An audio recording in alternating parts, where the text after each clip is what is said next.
Hello friends and enemies, welcome to or back to Happy For Now. It's me Isabel here with my March wrap up. What a month! I'm actually really surprised at my stats for this month, to be honest with you. I did think I was going to finish 2 more books before the end of the month, and that did not happen, so there's that. Those have been happily slotted into April because I'm finishing them on the 1st and the 2nd. It's fine. So yeah, let's talk about what I read in March, all 10 books, and we'll start off with the stats, of course, because it's where we always have to start, right? So first things first, I read 10 books as we discussed already. I did DNF 0 books last month, which I think is interesting because I DNF'd a lot in January and February, but I didn't do a try a chapter last month in the same way that I normally do. So because of that, I think I just didn't have as many DNFs. I do have a try a chapter I'm staring at for this month, so there's going to be more. I read 2,642 pages in March. My average rating was a 4.1. Is that right? So that feels really good. Audiobook hours, I listened to 46, nearly 47 hours of audiobooks. That's at regular speed. That is not at the speed I listen, because I think that's more informative than me giving you my sped up speed. I finished 7 adult titles and 1 young adult title. Format wise, I read 3 ebooks, 6 audiobooks, and 1 was a tandem. So tandem meaning I read it on ebook and audiobook. I kind of jumped back and forth with the title. So yeah, there's that. Let's dive into what I read. Because duh. But also, if you watch my manga log coming on Sunday, you'll understand why I also only read 10 books this month, because I feel like I read so much manga. First things first, I read Odd Spirits by S.T. Gibson. This is a prequel novella before Evocation, which I'm hoping to read this month, maybe?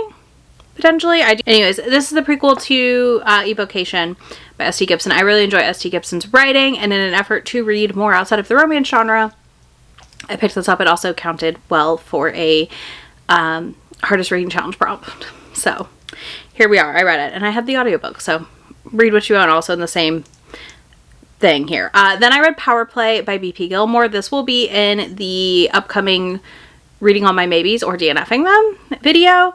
This is a maybe. I ended up devouring this unintentionally. I don't highly recommend it to everyone, to be honest with you. It was okay as a hockey romance.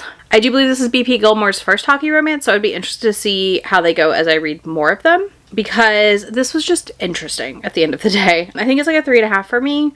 What I say, this is 2 rival players and the new chef for the team.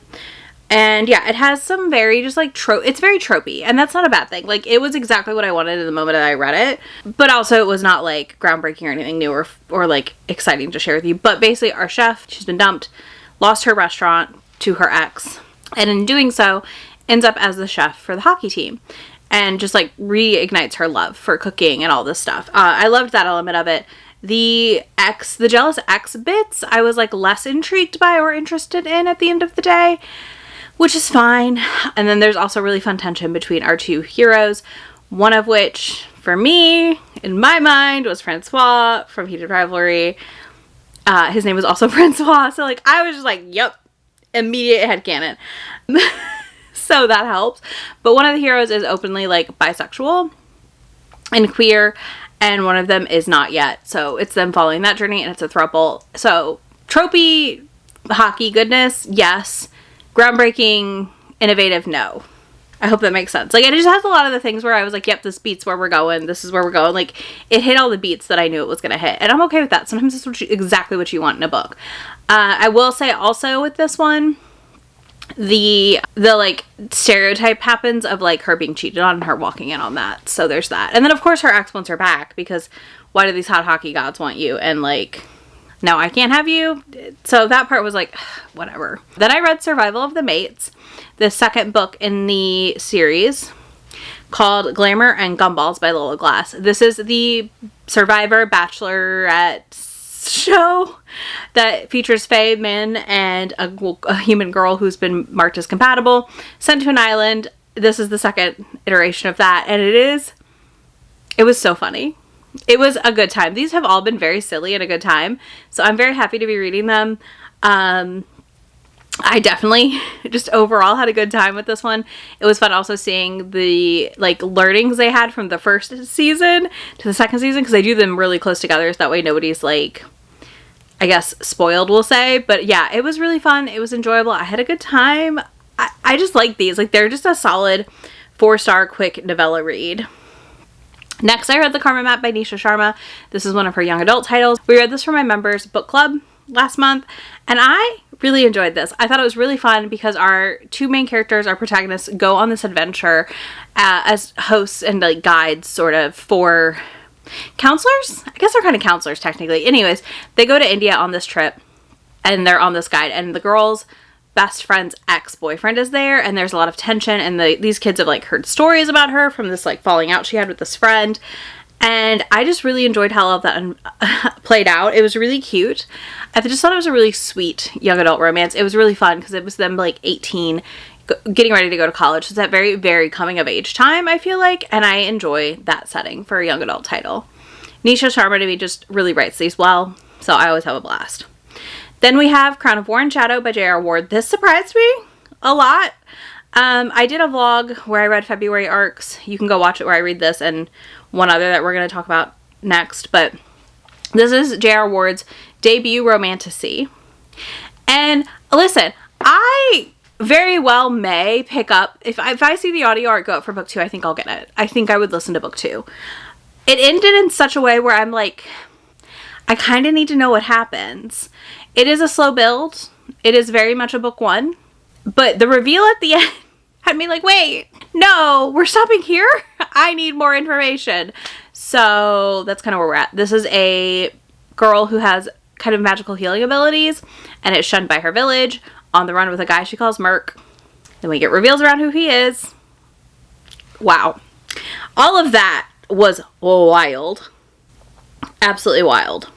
Then I read Still Into You by Erin Connor, another favorite of the year. I loved Unromance last year by Erin Connor. I loved Still Into You. This is like a love song to the emo kids, right? To the pop punk kids, to the Warped Tour kids, aka like my age group. This follows our heroine, who is a journalist in the music industry, trying to make it big, and the guy she had a summer fling with, and they were kind of madly in love with each other, but also too young to like navigate that. And it's them coming back to get to do that, and her doing like their first interview in years, and their final albums coming out, and all of these reveals around that. This felt good. I felt like this addressed a lot of things that we don't often see addressed in rockstar romance type books, because like they're not romantic, they're not fun. Sleeping in the car, you know, like sleeping on the floor at people's houses, like all of those elements were kind of addressed in here and talked about some, and I really liked that, as well as like the partying and the dangers. I can't tell you how many people we have lost personally to really bad mistakes because of things that they were partaking in while on tour. Like, that is just something that my, like, Grumps and I have experienced repetitively in our lives from that, and it sucks. Like, it's god-awful. But those are things that, like, I felt like this book kind of tackled a little bit, and I really liked seeing that on page. So, yeah, I really loved this. It felt so good, so cute. Oh, so fun.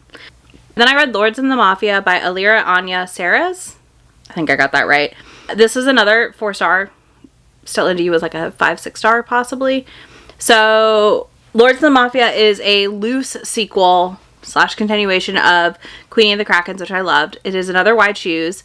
This one involves demons, devil men of the of hell, basically. And Lourdes has this power, and she doesn't really understand the power she has because no one left her notes. Like, all the notes were destroyed from her ancestors. And someone is chasing her down. Someone is after her. And she ends up enlisting the help of these 3 demon brothers. They're not actually brothers, okay? They're not blood related. And she enlists their help. They all fall in love with her. It's a good time. I really enjoyed this. I enjoyed the plot. I enjoyed the world building. I enjoyed the like, little like highs from other characters we got in Queenie and the Krakens, which I also loved. So this just for me was perfect. It hit the spot. I had a good time.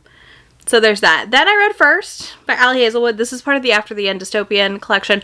My copies have not shipped yet. I think everyone's gotten getting their hardcovers. I have paperbacks on order, so I'm waiting for those to show up. And when they do, I'm hoping to have read most of them, or at least half of the series. We'll see. We'll see. I would like to have read a lot of the series before they get here. So I was like, oh, I need to start on this. I need to start on this. Here I am starting on it. So I read First. This is her Omegaverse. This is very, like, you kind of have to just go with the flow Omegaverse. If you're not super familiar with it, you might be like, huh, this is weird, but This one has a lot of content warnings though too, so I would use caution there because there's definitely like drugging of our female main character, not by the hero, but by other people in her life. There's definitely like some boundaries pushed, we'll say, and stuff like that. But this was fun. I had a good time. I don't think this is like a 5-star spectacular favorite thing I've ever read, but it's like a solid 3.5. It's an Allie Hazelwood novella. It reads quickly. It's a fun time. Our hero has very like Touch Her and You Die vibes. I loved that. Like, he basically invokes this old rule that he can take the bride for the first night. And in doing so, he can do whatever he wants with her, but he doesn't actually do whatever he wants with her. And at the end of like that night, he's like, I don't want to give her back. I like her too much. I don't want to give her back. And it ends up she's there for so long that they realize that she's been drugged to suppress her omega tendencies. It's a whole thing. But yeah, I really had a fun time with this. I thought it was enjoyable. I think the dystopian world's fascinating. I think omega versus dystopian go hand in hand, and they go quite well together. It's about what I expected from this series so far. So then I read Not So Kind Regards by Cleo Evans. This is also a members book club pick. I finally got caught up this month on my members book club picks. It's been a whole journey for me to like actually be current. But yeah, so I read this. This is a wide shoes novella with monsters and paranormal beings and also omega verse stuff in a office setting. Our heroine's an incubus. One of our heroes is a wizard, and the other one's a vampire? One's a witch that has omega tendencies. Anyways, the big reveal in the beginning is that like the company's merging and it's this whole mess, and they're having this like desires for each other, our incubus and our two guys. One of which is having like an omega awakening situation. So it's them navigating that. It's fine. Like, it is a 3.5 for me. I don't know that I have any deep desires or whims to continue the series, to be honest with you. I could, if they were like all on Kobo Plus or Audible Plus, like as audios, I might. But like, it was just absolutely okay at the end of the day. It was heavier on the smut than it was on plot. So if you're looking for that, that could work for you right now. When I read it, it just wasn't what I wanted at the moment. And that led me to reading more monster romances. Then I read Bred by the Gargoyle by Leon Riley. This is my first title by this author. This is a breeding kink book, obviously. Our heroine decides to volunteer her body into a service where they match you with someone who wants to have a baby. And she gets matched with a gargoyle. They have their one night, and then lo and behold, she bonds with a gargoyle at work. The story goes from there. You can take your guesses as to what happens, but I quite enjoyed this, actually. I thought it was really fun. I thought it was enjoyable. The third act situation was good. I think it made sense, because you do spend a lot of the book a little stressed about like when reveals are going to happen, in my opinion. But the way the reveals happened and worked, it worked for me. I thought it was good. And yeah, I had a fun time with it. That's everything I read in March. And yeah, I'm already almost 2 books into April. So we will probably see an uptick in April here again as things are chaotic, but also that might push me to read more. We'll see. So yeah, I would love to know how your March reading was. How much did you read? Did you have any favorites? All that good stuff. Let me know that down below. And if you don't do any of that, you can leave me a sun emoji, because it is sunny out and I'm actually getting warm. It was like supposed to be cooler today, so I put on a sweatshirt, and now I regret that choice. It's fine. We'll get through it. And I've got the fan off, so I'm going to take a break and put the fan on. Anyways, you can leave that down below. I will have links to all these books for you down there. Links to my friend anywhere on the internet that I am, and I will see y'all in just a few days in my next video. Bye! Already packing, come with me. I'm not really asking. We'll get away to a place where we don't know. About to see the world in action, what we can be, life with no distractions. We'll get away, this is what we